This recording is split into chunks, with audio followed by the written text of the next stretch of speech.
Welcome back everyone to another tutorial. Today we're going to see how to install MongoDB on Windows 11. First thing first, go to the official MongoDB download center. Choose the version you want and click download to get the installer.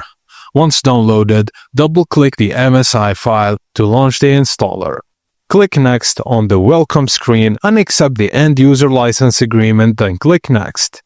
Select Complete Installation to install all features. Alternatively, choose Custom to pick specific features and installation path.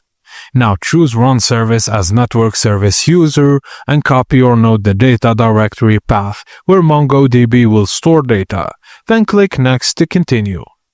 Now click the Install button and wait as the installer unpacks and sets up MongoDB on your system. After installation, click Finish and MongoDB is now installed on your Windows system. Now open Command Prompt and type mongod version. This should return the installed MongoDB version. And that's it guys, the MongoDB service will automatically start every time Windows boots. Thank you guys for watching and please be sure to like and subscribe to the channel for more videos like this.